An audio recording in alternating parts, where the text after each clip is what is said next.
Welcome to the Passion Business Podcast, the podcast for free spirits with a big idea who want to turn their passion into a business. I'm Anke Herman and I'm your host.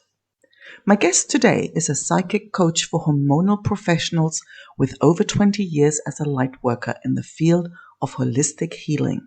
And she has a way to talk about menopause that makes you want to get there as soon as possible and never leave. Welcome, Simone Moir.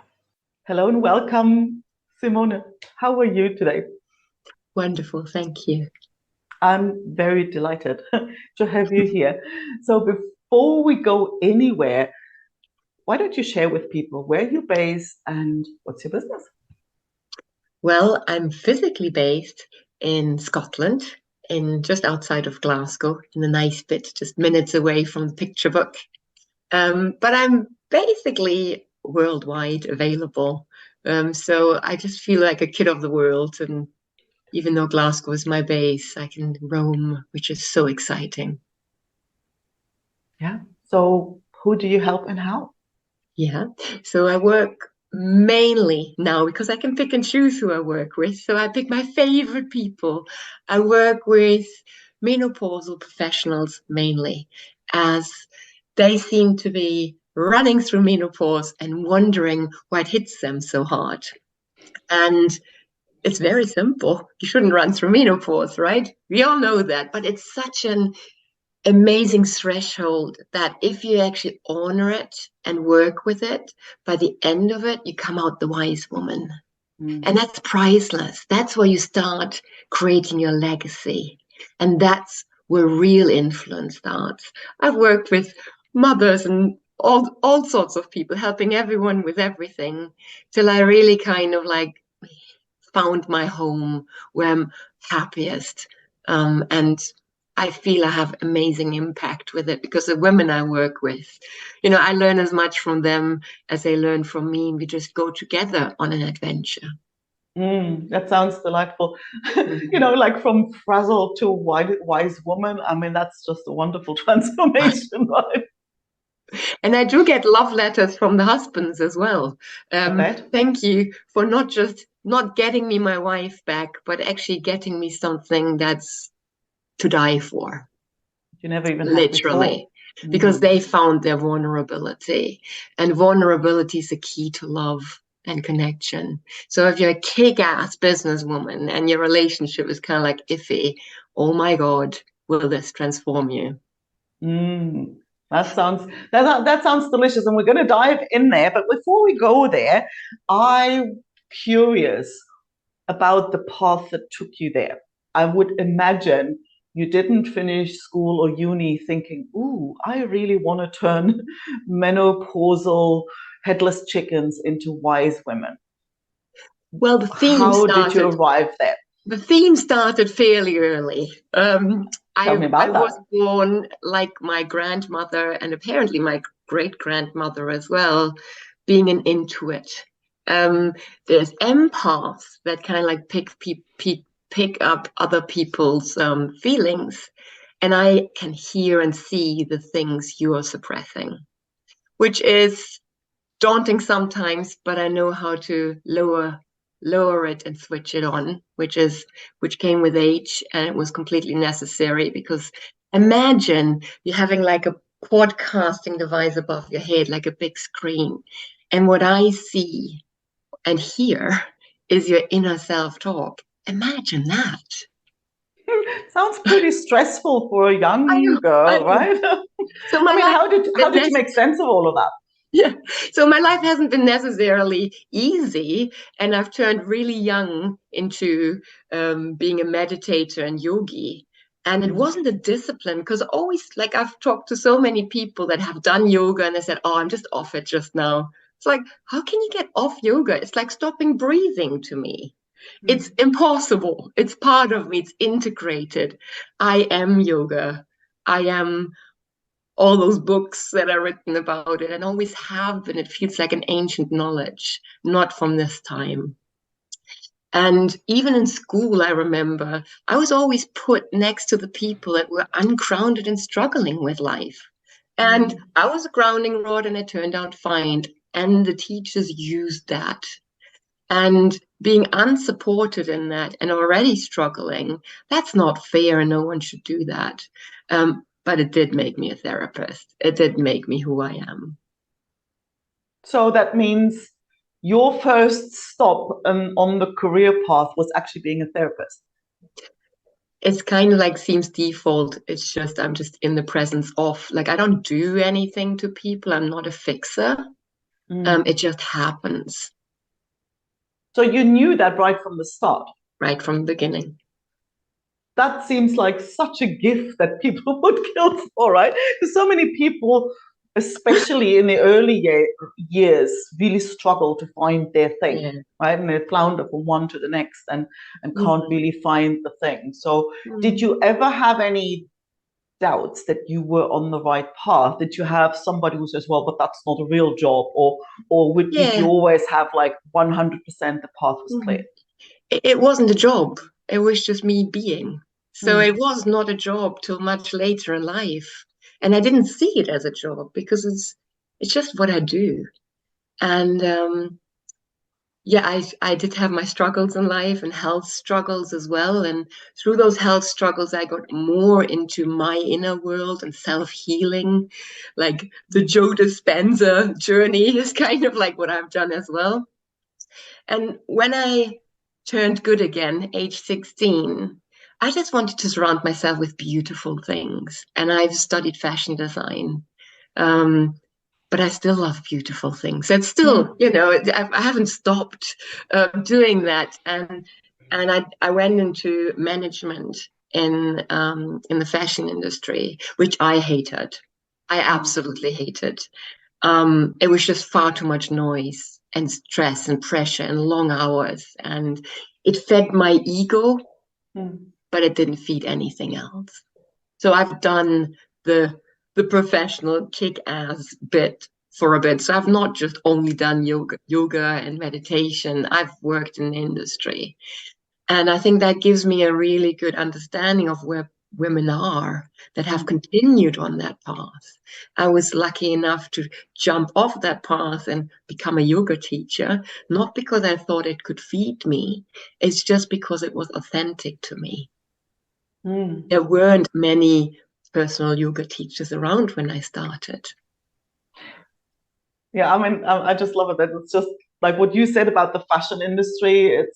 Yeah, that makes so much sense. Because when I started my sewing business, I never had any interest in the fashion industry, and I never did. It's like I want to design the perfect outfit for you, just one person, the person right in front of me. I'm not interested in shows, in whatever seasons and like that Mhm. whole production that Yeah. goes around it. I've never had any interest in that. I couldn't even like as much as I love dressing and creating beautiful garments, I couldn't even imagine working in that industry. So it's like, oh my God, this seems the opposite of the essence that I perceive from you. Yeah. It's hitting So targets and it's a machinery. That's it. yeah, yeah. So did you find the jumping off it? Was that an easy jump or was that like, ooh, not sure, shouldn't I? Well, it's highly addictive when you're damn good at something. I was the Mm-hmm. youngest manager at H&M at a massive branch in Cologne, with like I don't know how many hundred people working underneath me, mainly students. I was good at it. I'm usually good at anything I do because I'm so passionate about anything I do. If I spend my lifetime doing it, like I flatlined when I was 15 and a half, my life was over. So Mm-hmm. this is kind of like my bonus round. I had another bonus round in there, so I'm on the second bonus, but, but it's Bit kind of of like like a I cat. don't waste my time. And it's Mm. not, I'm not stressed. I also really much don't waste my time chilling. Mm. When it's off time, it is off time. I take 3 months a year off and the phone is off. My Mm. clients cannot believe that that's even possible. Mm. So I've learned a lot from it. And I learned to curb the addiction of being everything for everyone and Oh, well, I think irreplaceable. that's a whole topic on its own. So Okay, so you decided to ditch the fashion industry. Congratulations. And really follow the essence of that, what's coming through you, almost like can't help it. So Yeah. we're talking yoga. What was the step from the yoga teaching to what you're doing now? Well, it started by meeting my first husband. So I don't have 10. Sounds like there's a whole list to come. No. I met him in Vancouver in 1998. And while he was working, I was kind of like roaming the streets and I bumped into Gabor Mate, who is like my hero in trauma recovery. And he worked in Vancouver, in Hastings. It's like the drug district of Vancouver. And he had a talk on. And I thought, oh, I have nothing to do. I'm going for the talk. Great. And I just fell in love with him and he fell in love with me. And it's just like we've been, like in contact ever since. And I've started coaching people on the phone when coaching was still a footballer's thing or a sports thing. There weren't any coaches around when I started. On the phone for inner child work in 1999. So Wow. I was a coach kind of like before I was a yoga teacher. My Mm. husband then kind of like saw how stressful my life was, and I was just burning myself out at a far too young age. And he just said, you know what? Would you, if money wouldn't be an obstacle, would you still do this job? And I was insulted. Believe it or not, it's crazy. Now in hindsight, it's crazy. But I felt like, oh, he doesn't like a strong woman. Mhm. I've worked hard for this. And now he kind of like is trying to, in a sneaky way, kind of like trying to talk me out of pursuing my career, right?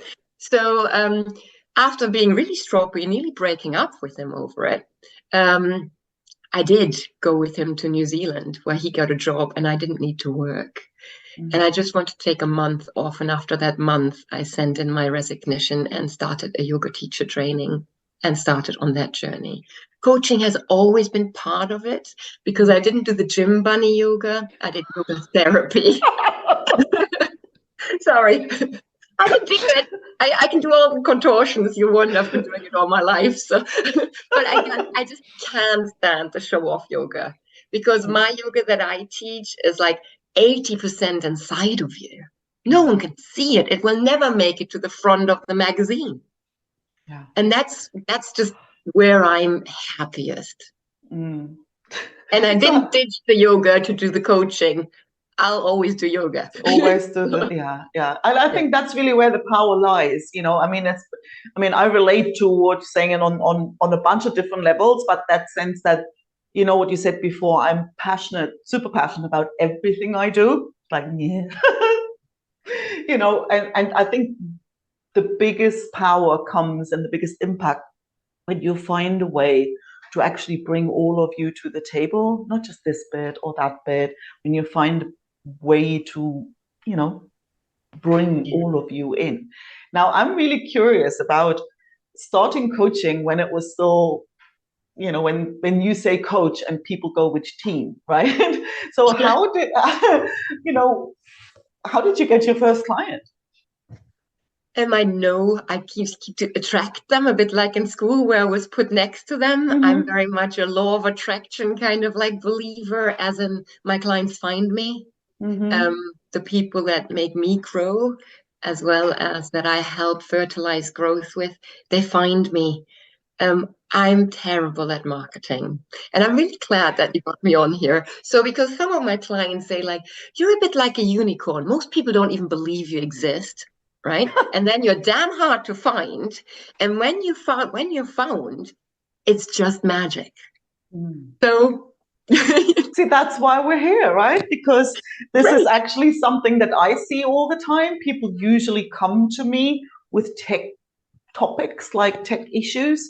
And what Yeah, I find most of the time is just they've got something brilliant to offer, but they're not known enough to the people it's for, yeah, right? And that gives you that sense of I've got more to give than I'm giving, right? So yeah, it happens all the time. So welcome to the club. But I'm coming out. Well, you are, no, but that's the thing. That's my next decade. That's it. That's I've it. That's raised it. kids, they're good, and I'm the proud author. Well, my we'll first get to that. book. We'll get to La that la in a la la second. la. I love the cover of it, and I love the Thank title you. of it. So now, come on, tell me about the book. Again, just like how things happen. I'm in a business club thing, and there's also a publisher in there, and we mentor each other. It's kind of like a hub since COVID. And she came up with like writing a book because there's so many inspirational people there. And I just thought, like, English is my second language. Never wrote a book. I barely write a blog, right? Like, what am I going to say? And I know her quite well, and we went for a cup of tea. And she just said, like, you have to write one. I can help you. I can tease it out of you, but like, you have to write something.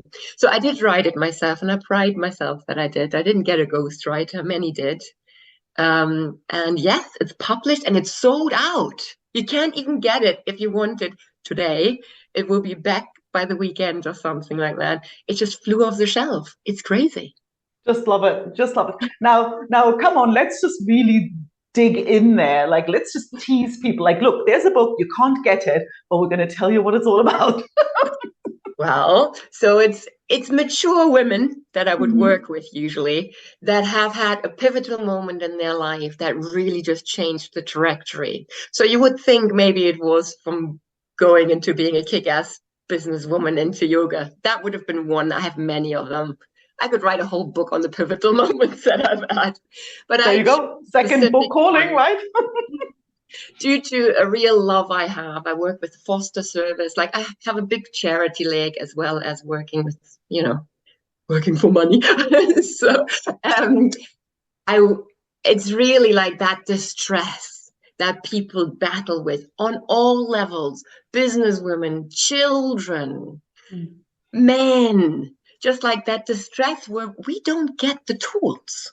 We don't get the tools. No school teaches us how to meet it when you're stuck between a rock and a hard place. So I have one of those rock and a hard place situations that I kind of like share. And the main story is, or the theme would be, that I always thought being strong was my superpower. I'm very strong. And I had to learn that vulnerability actually saved my life. Tell us a bit more.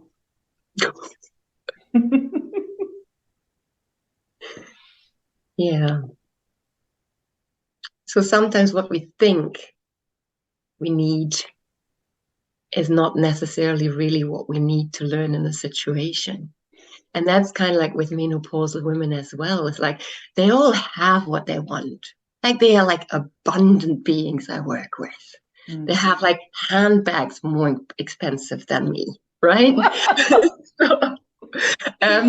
But they don't have what they need. And that is what we figure out. So that you have a strong foundation, which you can never get filled with your wants, no matter what you buy. There's a beautiful quote, and unfortunately, I don't know who said it, but it says, you can't ever get enough of what you don't really need. Yes. And I think it's all the handbags and the cars and the nice cars and that, those outer status symbols. Yeah. When you get one, then you'll be happy, like you're excited for a day or two, and then you chase the next thing, right? It's a dopamine rush, right? Absolutely. It's just like a short drug. Lasts a day if you're lucky. And even if you have a degree, right? You work your butt off, right? And then it's degree day and you go like, yeah. And then you need to find a job in the industry and you go like, ugh. So it's not even worth it, right? It's just like, oh my God, why do people do that? And it's about bringing the celebration back into your life and real self-care, And I'm also writing another book. I'm on a run now. I know, like once it's unleashed, right? It's not out yet, but you can check it out on Facebook. It's Empowered Butterfly Method. And it is a book to prevent suicides. So that's where another passion of mine lies. And it's epic. It's going to be so good. It's going to change lives. I bet. Save lives. Yeah. And it's, I think, more needed now than ever, right? Yeah. So yeah. So let's go back to the menopause, because I remember you spelling out menopause in the most delicious way. And I would not want anybody to get off this podcast without having heard it. How do you talk about menopause? See, it's blindingly obvious, right? Yeah, once you see it. Once you see it, menopause. There's only 3 lessons you really need to integrate. Me, no, and pause. If you got that, most of the time, you're going to go through it quite fine. If you violate one of them, it's going to be hard. If you violate all 3 of them, it's going to be horrid. That has been the experience with people that I'm working with. Would you like me to unpack it? Yes, please. Okay. So the me is about authenticity and getting to know you. We've been busy having children and getting to know everyone else. And I remember that when I was on my own because the kids were somewhere, and I wanted to make myself something nice to eat. And I just thought, will I have pasta or pizza? And I just go, I don't even like pasta or pizza. I've had pasta and pizza enough to last me a lifetime. I really needed to reclaim, to find out what I actually really like to eat. And then I found out that's not that uncommon. I'm not the only person. You serve and try to make everyone happy with food intolerances and all sorts of things. Then you put yourself last. MeNoPause is to stop that. It's putting you first. You've raised your kids. It's time for you. And it's kind of like looking at, where am I? Do I mainly like live in the past, like the stories? Or do I mainly live in the future, the worries? Right? So, or do I actually, am I ever present with me? Am I present with me? Me. Right? I mean, would you agree that I mean, it can happen to men too, but I think it's a woman's thing. You know, when you're in a norm, like, that's the thing, you take care of everyone else, and you're so used to it that you don't even know anymore what you want. Yeah, it's our hormones. Estrogen does it. And we're absolutely hooked to the close, to the, to the cuddly hormones and kind of like the pleasing hormones. They're the ones that our brain are looking for. That makes us, like, when we can serve, you're high on estrogen. There's women that are not. It's not generalizing. There's some people that prefer to kick butt. Good.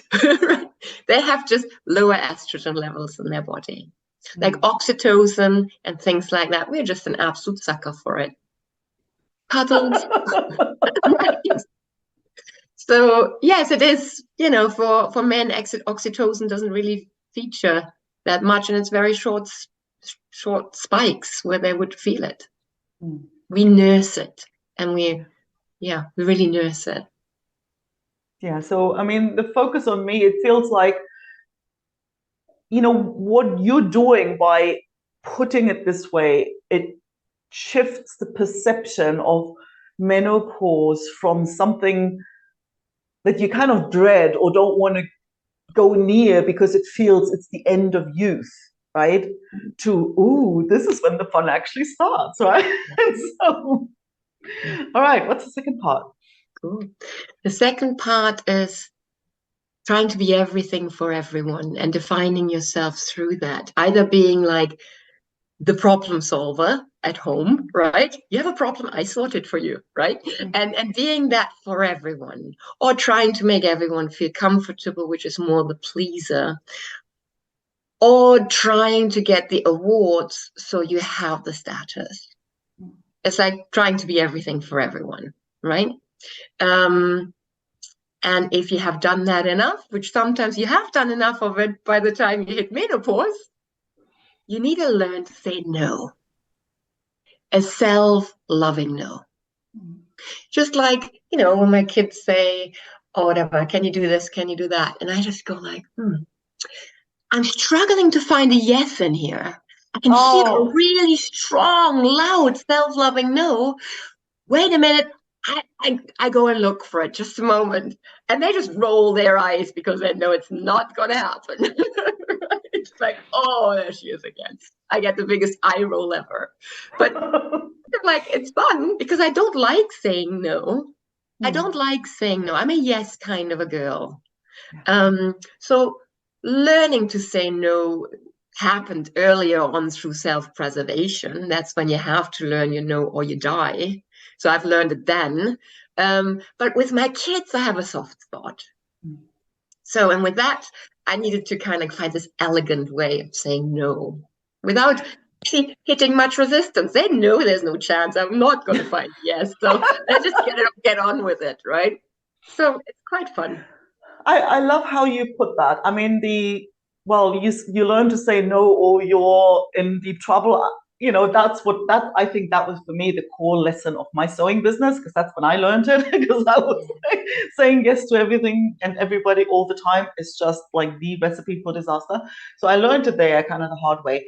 But I actually had a message from somebody recently who was in that same space where she says, I love being kind and generous, and I want to please people and be generous. And it's like, how can I be that without being walked all over, right? And how can I be firm without turning into a tough bitch, right?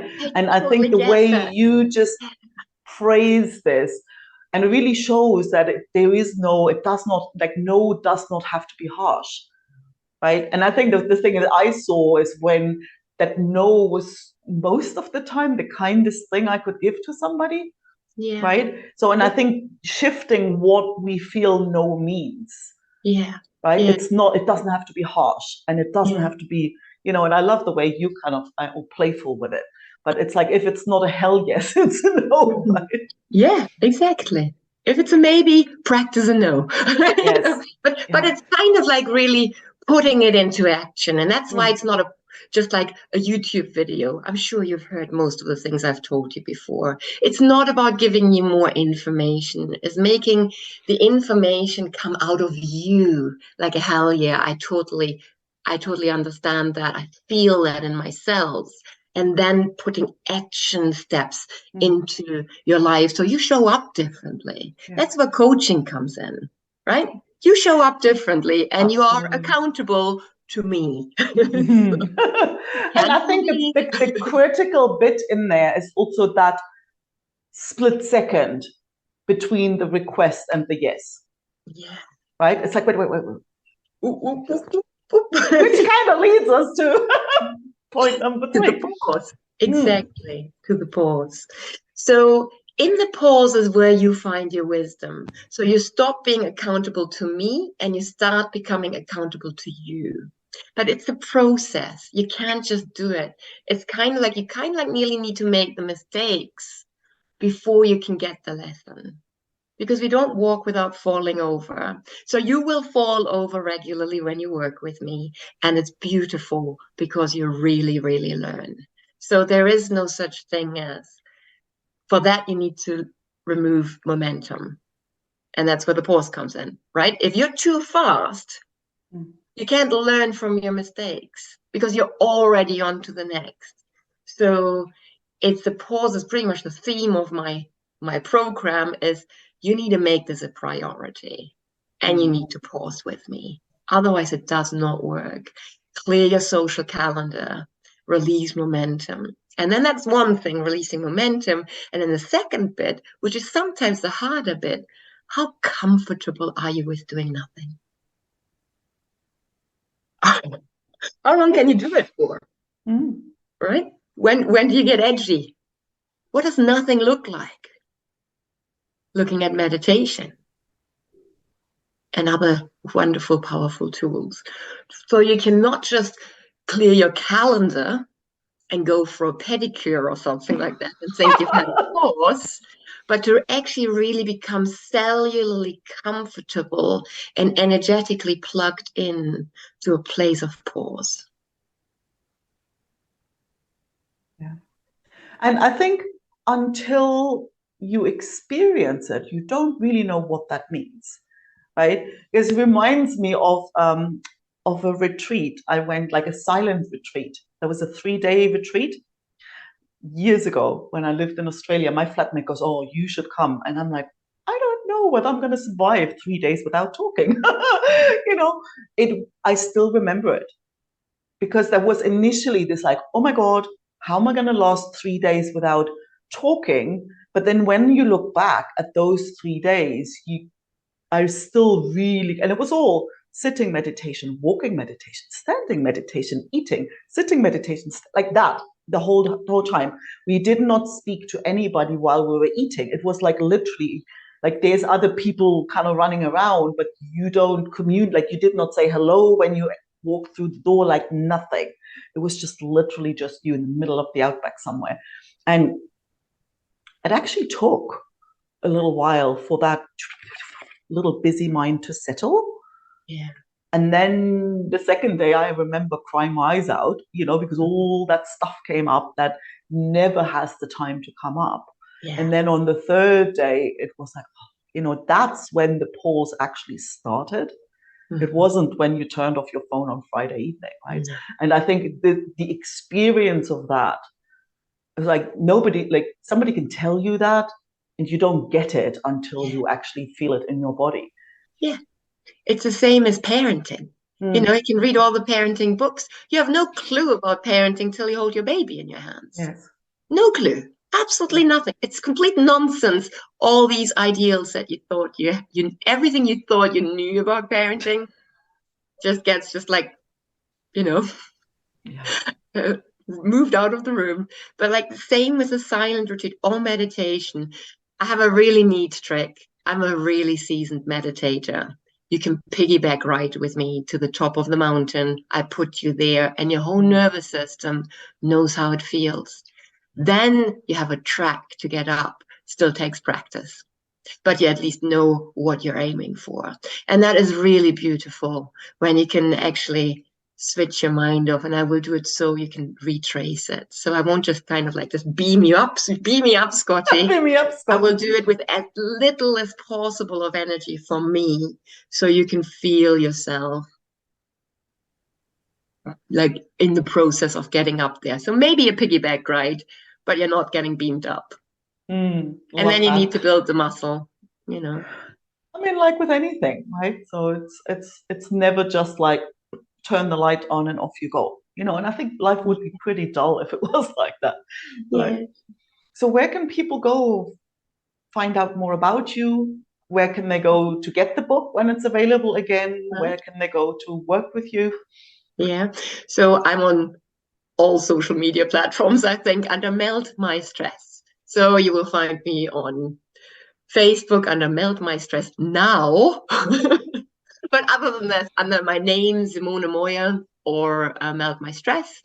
And the Butterfly Method, the suicide prevention book, the how to go from distress to hope and the time it takes to go and use the bathroom.